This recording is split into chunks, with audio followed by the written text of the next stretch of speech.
O ENAD, Exame Nacional de Desempenho dos Estudantes, avalia o rendimento dos alunos de graduação em relação aos conteúdos dos cursos em que estão matriculados. O exame é obrigatório aos estudantes selecionados e condição indispensável para a emissão do histórico escolar. A primeira aplicação deste exame em todo o Brasil aconteceu em 2004 e desde 2008 a Unip, Universidade Paulista, criou uma comissão de qualificação e avaliação. A chamada CQA pretende aprimorar a qualidade dos seus cursos e capacitar de forma contínua tanto professores quanto alunos, sobretudo no que diz respeito às habilidades e competências. Para falar sobre esse assunto, nós conversamos hoje com a professora Cristiane Mazur Doi, que é a coordenadora desta comissão. Muito obrigada pela sua presença. Eu que agradeço. Muito obrigada mesmo. Agora, eu começo essa nossa entrevista te perguntando como funciona o ENAD. Vamos já começar do início, né, como dizem. Como funciona o ENAD? Então, começando do início, a gente pode partir do nome, da sigla, né? ENAD, Exame Nacional de Desempenho. Então, quando eu penso em exame, estou pensando numa prova. Sim. O âmbito dele é nacional. E de desempenho de quem? De alunos. Então, o ENAD é uma prova composta por 40 questões, que acontece todo ano, em geral em novembro, e dela participam os chamados concluintes, né? Concluintes dos cursos de graduação, tanto de universidades, centros universitários, faculdades isoladas, e em âmbito particular, confessional, universidades públicas, então é um exame bastante amplo. A gente tem áreas a cada 3 anos sendo avaliadas. Então, por exemplo, se em 2018 a gente tem a área de humanas, né? Então temos cursos de administração, ciências contábeis, psicologia, direito, etc. E também cursos de gestão participam do ENAD. Em 2017, por exemplo, houve avaliação de concluintes dos cursos de engenharia, das licenciaturas. Então, assim, a cada 3 anos a gente tem uma área sendo avaliada, mas todo ano a gente tem a ocorrência desse exame. Mas como que vocês escolhem qual é a área que vai ser analisada? Não somos nós que escolhemos, tá, né? Existe um órgão, a CONAS, do MEC, que determina esse ciclo avaliativo.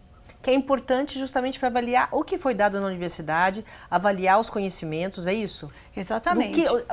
Os profissionais que estão sendo formados. Exatamente, os egressos, né? O que a gente pretende? A gente pretende que o egresso tenha uma formação específica na área em que ele escolheu, mas que ele também tenha uma visão geral de mundo, que ele seja um cidadão completo. E como isso se traduz na prova? A prova tem 2 partes. Uma parte de formação geral e outra de conteúdo específico. Dessa maneira, você consegue cobrir o egresso que você disse, né, que tem habilitação na sua área de formação, mas que também tem uma visão integrada de mundo. Que é importante, né? É importante, né? Porque a gente vive num contexto em que notícias, informações têm de ser interpretadas, têm que ser vistas criticamente. Isso faz parte do âmbito formativo de qualquer egresso. E vocês cuidam especificamente, da qualidade dessas provas, é isso? Sim, nós, na verdade, quem produz essas provas, né, são comissões do próprio INEP, que é o órgão que faz a coordenação da prova e também a aplicação da prova, né? Nós tomamos como base as diretrizes do ENAD. Tá. E trabalhamos para aprofundá-las junto aos nossos alunos, professores. É isso que fazemos. Bom, o exame acontece então em que periodicidade? Então, todo ano a gente tem o exame, mas nem toda área é avaliada todo ano. Então, por exemplo, este ano a gente tem a área de humanas sendo avaliada. Se isso permanecer, se esse calendário permanecer trienalmente, ela será novamente avaliada daqui a 3 anos. Mas isso não é uma obrigatoriedade, porque o ENAD está dentro de um sistema mais geral, chamado Sinais. E existe a possibilidade de ENAD trienal, que é o que a gente está fazendo, mas também existe a possibilidade de que todas as áreas sejam avaliadas todos os anos. Certo. E são quantas questões no total, Cristiane? São 40 questões, 10 questões de formação geral e 30 de formação específica. Esse é o molde do exame atualmente aplicado. Há questões tipo testes e há questões tipo discursivas, né? E é muito interessante porque o ENAD não trabalha só com uma linguagem estritamente verbal. Acho que a gente tem imagens. Vamos mostrar? São os tipos de questões que você está falando, Eu estou falando de tipo de questão, eu estou falando de tipo de abordagem, eu estou falando de leitura de diferentes meios simbólicos de comunicação, eu estou falando de habilidades e competências. Por exemplo, agora a gente tem no vídeo, né, uma imagem que foi colocada numa questão de formação geral do ENAD. Tá. Então, por exemplo, aqui o que a gente quer ver em termos de assunto? É cultura popular, né, manifestação artística. Então, a gente tem uma imagem de um teatro típico da região Nordeste, né, com expressões culturais, o Mamulengo, e você vê aí, né, um grupo chamado Riso do Povo. Então, há bonecos que são manipulados por atores e eles mesmos transmitem uma mensagem alegórica numa linguagem toda particular para o público. Então, como isso apareceu numa questão do ENAD?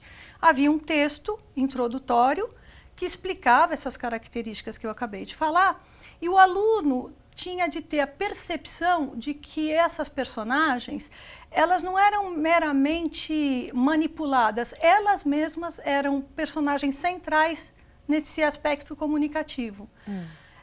Então, foi uma oportunidade de o aluno estar inserido numa manifestação artística nacional, bastante típica, e conseguir perceber a importância desses bonecos na manifestação e também na comunicação com o público.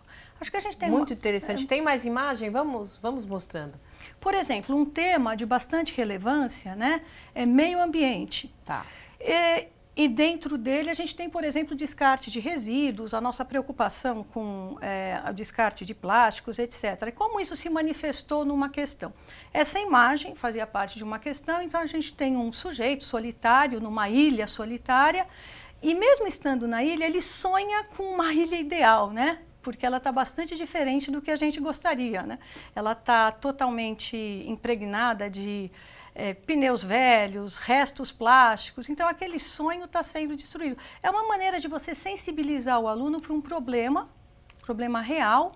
E como foi colocado isso numa questão do ENAD? Num tipo de questão chamado asserção-razão. Havia duas asserções, né, duas propostas, e o aluno tinha que entendê-las mediante a leitura dessa imagem e verificar se uma era causa ou não da outra. É uma maneira muito interessante de você cobrar aspectos cognitivos e também solicitar uma postura cidadã, uma postura crítica em relação ao descarte de resíduos. Quer dizer, é isso que se espera. Quando você coloca uma questão dessa, é o quê? Um alerta ou um posicionamento que se quer do aluno? Em relação à sociedade? Que o aluno se posicione, que o aluno tenha um juízo de valor, que o aluno tenha uma postura proativa. Então, esse tipo de perfil de egresso que o ENAD propõe e que está em sintonia com o tipo de questão cobrada, mostra o cidadão que a gente pretende, né? Um cidadão que saiu do ensino superior e que traz consigo tanto o cabedal teórico e prático da sua linha formativa, quanto uma pessoa que pode contribuir positivamente e de maneira efetiva para uma melhoria social. Claro. E dentro dessas matérias, dessas questões todas, de que matérias especificamente eles pedem? No caso de formação geral, a gente tem uma ampla gama de temas. De que áreas, né? Eu queria mostrar só mais uma questão, se possível, uma imagem que a gente trouxe. Por exemplo, aqui a gente tem uma expressão comunicativa por meio de gráficos, né? Foi oportuno isso no ano de 2017, porque houve o Brexit, né? E aqui a gente tinha contribuições de países para a União Europeia e a contribuição da Inglaterra, em especial, o quanto ela recebe e o quanto ela cede. Então, quer dizer, a gente está pensando que tipo de matéria aqui? Uma leitura de gráficos?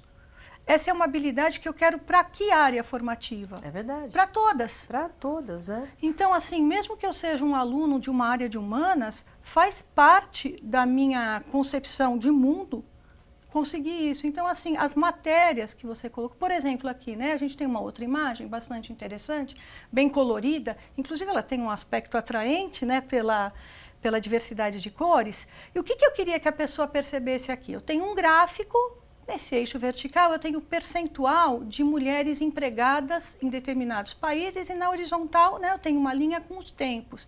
Então, por exemplo, aquele gráfico mais baixo é o da Itália, em verde, né? Depois lá em cima a gente tem um gráfico do Canadá. Então eu olho esse gráfico e já penso, nossa, existem realidades muito distintas da taxa de mulheres empregadas na Itália e no Canadá. Eu vejo números absolutos. Agora eu posso olhar aquele gráfico em azul claro, correspondente à Alemanha, e vejo que ele começa assim intermediário e vai subindo. Então, embora a Alemanha não seja o país com mais mão de obra, percentualmente falando, né, de mulheres empregadas, é o país que teve o maior avanço, a maior variação, né?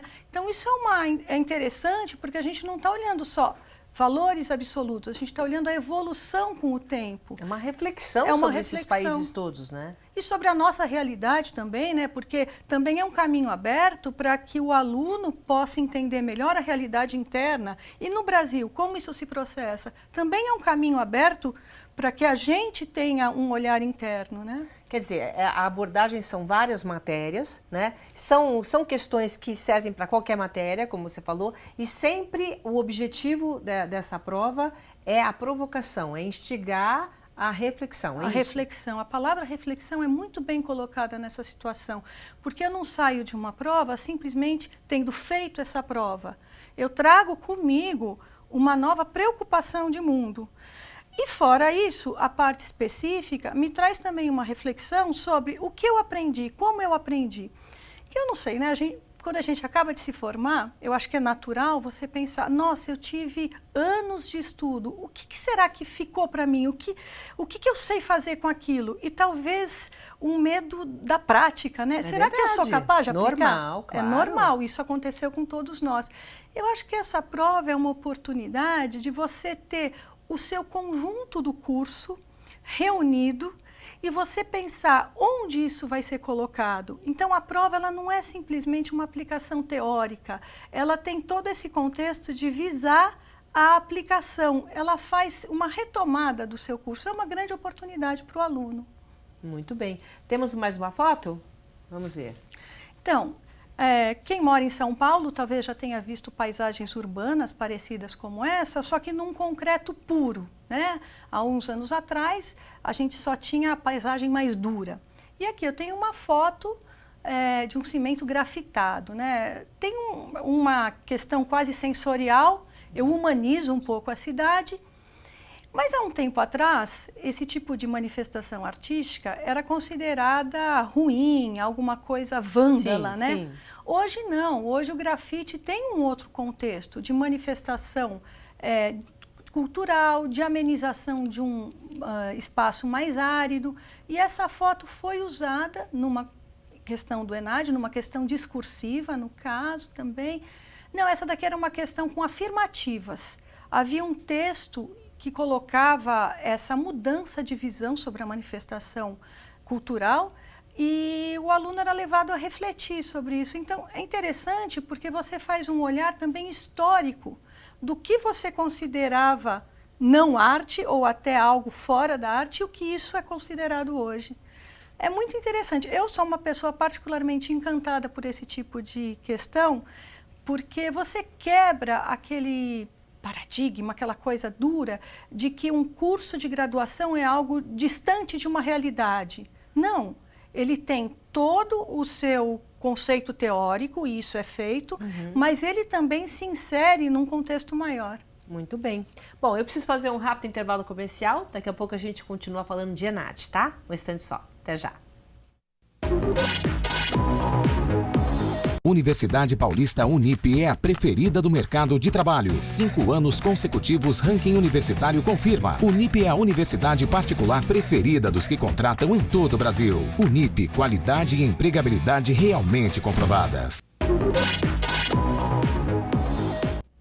Estamos de volta conversando com a professora Cristiane Mazur Doi, que é coordenadora da comissão da Unip e que presta serviço em relação a preparar os formandos, né, os formados para o exame do ENAD. Você é uma apaixonada por isso, né?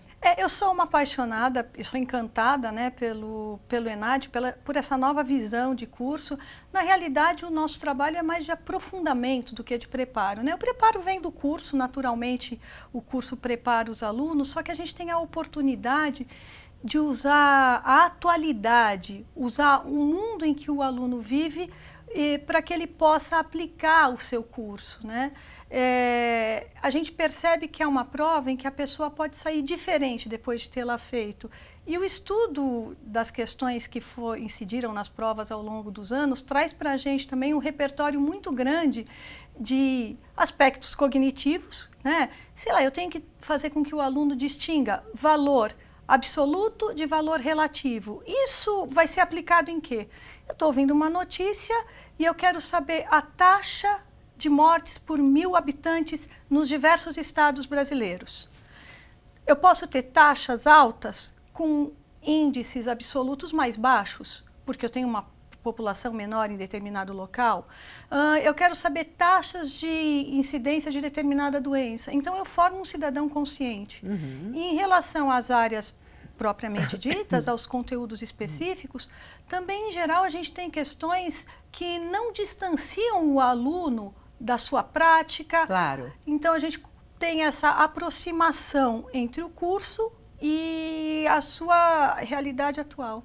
Porque não importa o curso que faça, a ideia, no caso, é tirar um pouco o aluno da caixinha, né? Porque ele sai formado naquela matéria, então você dá uma amplitude àquilo. Isso. É isso? Você concilia as duas coisas, né? Esse pensamento amplo e também você consegue colocar a preciosidade da área junto. Então, eu acho muito bonito o tipo de exame que está sendo proposto até hoje, né? Eu acho que engrandeceu bastante o aluno em particular, as áreas e também o contexto nacional do ensino superior. Agora, na visão do aluno, o que significa para ele fazer o ENAD? Então, tem uma visão muito particular, que foi a que eu acabei de dizer para vocês todos, que é fazer um retrospecto do seu curso. Tem uma outra situação que, finalizada a prova e passado cerca de 1 ano, o aluno tem acesso ao boletim individual de desempenho dele. Então, ele vai verificar qual foi o desempenho dele em formação geral e em formação específica.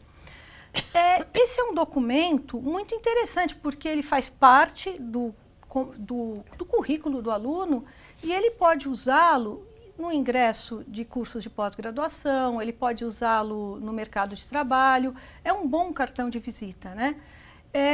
E também você, a partir dessa prova, você constrói um sistema maior de indicadores de qualidade da educação superior. Essa prova não é exatamente o indicador, mas ela faz parte dele, entre outras variáveis, né? Então, é muito interessante você fazer uma prova consciente. Primeiro que você está fazendo uma autoavaliação, você está colocando você aí, né? É verdade. Agora, como que o aluno se prepara para essa prova? Na verdade, o preparo do aluno é o próprio curso dele. A primeira visão disso é, desde que você entrou num curso, você começa a fazê-lo, você está construindo esse ENAD. Ele não é a sua carreira e um modo de pensar o curso. É lógico que ao longo dos períodos você pode ter instrumentos de aprimoramento. Então, você às vezes viu um determinado conteúdo por um ângulo. Conforme você vai se aprimorando, você pode vê-lo inserido junto a outros conteúdos. Então, acho que o ENAD também tem essa capacidade de articular conhecimentos. Por exemplo, uma pessoa que fez direito. Certo. Como que no que realmente vai acrescentar ela fazer uma prova do ENAD? Bom, ela pode olhar casos específicos, ela pode ter estudos de caso colocados em questões do ENAD, por exemplo. Então, a prática profissional dela, de certa maneira, é antecipada ou está presente naquela prova. Outra situação é o que eu mencionei de você usar o seu próprio desempenho, essa pessoa que fez um curso de direito, né, ela quer ser admitida de maneira efetiva no seu escritório ou pleiteia outro tipo de atividade profissional, ela traz com ela um resultado dado por um instituto, dado por uma instituição do Brasil e comparável também a outros alunos da sua própria área, que o boletim traz isso para o aluno, né? O desempenho dele em relação a outros alunos da região e do Brasil. E a gente tem, assim, a Unip, ela é sempre, por ser aferida por rankings, como o RUF da Folha, né? Que qualifica a inserção profissional do aluno no mercado de trabalho, tem a ver com o trabalho dessa comissão, né? Sim. Parte do RUF, o RUF é formado por uma série de critérios. No critério ensino, parte dele vem de resultado do ENAD, né? Foi divulgado recentemente o último resultado do RUF e a gente tem cursos da Unip que estão inclusive em primeiro lugar entre as particulares e muito bem colocados. Parte desse índice, sim, é reflexo de desempenho do aluno no ENAD. Além de outros critérios, né, que o RUF utiliza. Tá, então, como é que vocês fazem essa comissão, né, prepara as questões, não é no caso de vocês? Como que a comissão prepara as questões? Na realidade, nós estamos sempre muito inseridos no momento atual, então, assim, nossa comissão está sempre antenada, né, com as notícias e com os modos de abordagem de notícias. Então, vamos supor, o incêndio recentemente ocorrido, né, no Museu Nacional do Rio, que comoveu a todos, foi o mote para a gente fazer uma questão em que o aluno tivesse que refletir a partir disso. Então, nós estamos sempre muito atualizados, nós estamos sempre aferindo os tipos de abordagem de questões e, mais do que isso, a gente se debruça sobre a prova que aconteceu, né? Acabou de acontecer uma prova de ENAD, a gente olha questão por questão e verifica o que ela cobrou, como que ela cobrou, como que eu posso melhorar. A gente está sempre também alerta aos relatórios que o próprio INEP disponibiliza de desempenhos dos alunos. Então, a gente tem uma noção de como que nós estávamos, questão por questão, em relação ao cenário nacional, em relação às regiões. Então, esses instrumentos que vêm do ENAD, eles são de grande valia para que a gente faça diagnósticos internos e proponha medidas de melhoria de curso. E para o próprio aluno se avaliar, Para o próprio aluno se avaliar, também isso é feito. Então, assim, ao mesmo tempo que o ENAD é um exame que cobra algumas situações e conteúdos, ele também nos dá retorno sobre como melhorar. Então, é um caminho de construção muito grande, né? De ida e de volta, em que uma pedra é colocada em cima de outra. Todo mundo aprende, né? O professor aprende com a prova, o aluno aprende, mesmos, a comissão aprende, todo mundo aprende com a prova, todo mundo melhora. Todo mundo Eu acho melhora. interessante isso, quer dizer, não é uma prova qualquer, é uma prova que realmente você sai de lá diferente como entrou. Né? Exatamente. Não está igual. Não está igual. Um caminho aberto para que você melhore. Agora, por exemplo, um aluno vai muito bem na prova, dependendo do resultado, ele vai bem na prova. O que isso ajuda no mercado profissional? Muitas empresas usam o boletim do aluno ou o desempenho dele como um critério, um dos critérios para admissão ou para você fazer uma distinção entre candidatos. O aluno pode, inclusive, apresentar isso como algum documento para início de cursos de pós-graduação. E é um instrumento bastante valorizado e já conhecido, tanto pelo mercado profissional quanto pelo segmento acadêmico. No caso da Unip, todos os alunos que fazem cursos da Unip prestam o ENAD? Sim, todos os alunos qualificados na área são inscritos no ENAD. E aí o resultado tem sido, para vocês, satisfatório? Como é que vocês estão vendo o resultado? Muito satisfatório, né? Acima de tudo, eu sou professora, então eu estou na sala de aula e a gente entende como que o aluno entrou no curso e está vendo como ele sai. E é uma grande alegria ver esse incremento de desempenho. O aluno, uma das coisas medidas no indicador do ENAD é essa. Como que era o meu aluno? Como ele saiu? Isso chama-se IDD, é um índice, é um indicador, né? E é muito bonito ver também isso, não só o desempenho absoluto do aluno no exame, mas ver o quanto foi dado a ele durante o curso. Então tem um outro aspecto, né, de a gente perceber a mudança. O amadurecimento, muitas vezes, do aluno, é isso? O amadurecimento dele, a maneira com que ele consegue fazer um juízo de valor mais aprimorado, a maneira como ele consegue interpretar uma realidade de uma maneira mais profunda, a maneira como ele consegue articular melhor temas diversos. Existem muitos aspectos envolvidos nessa prova. Eu a vejo de uma maneira muito mais ampla do que uma prova que você vai fazer num período máximo de 4 horas, sentado num domingo. Que é o que acontece. Que é o que acontece. Muito além disso, é uma prova que abre, né, todo um horizonte, vamos dizer, no sentido de mercado profissional. E também uma visão de mundo, né? Sim. Que é importante, porque o que a gente nota nas profissões hoje, em qualquer área, é que a pessoa não pode ficar ali fechadinha na caixinha, não. Tem que ter uma multidisciplinaridade, né? De tudo, entender um pouquinho de tudo, saber o que aconteceu no museu, saber o que está acontecendo na área ambiental, quer dizer, você mostrou as questões, tudo leva à reflexão. É um profissional que sai diferente. Sai diferente.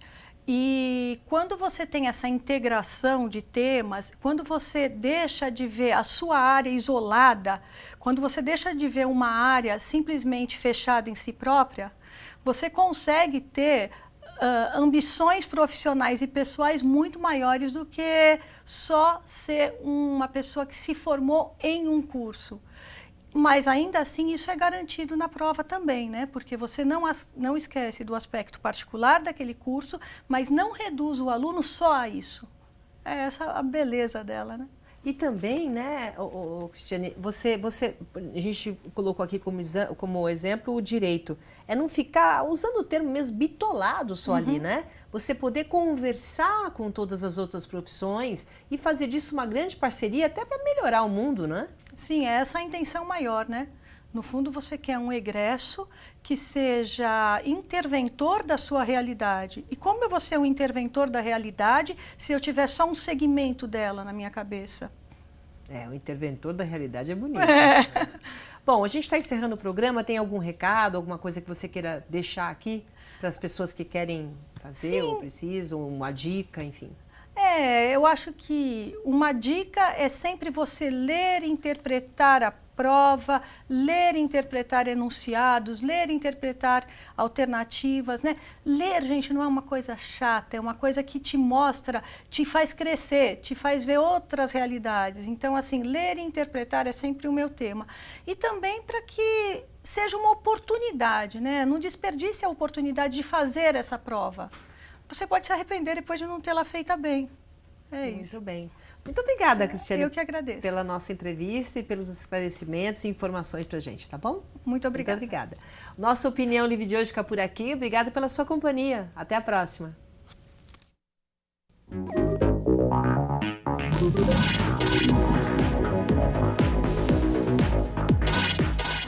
Universidade Paulista Unip é a preferida do mercado de trabalho. 5 anos consecutivos, ranking universitário confirma. Unip é a universidade particular preferida dos que contratam em todo o Brasil. Unip, qualidade e empregabilidade realmente comprovadas.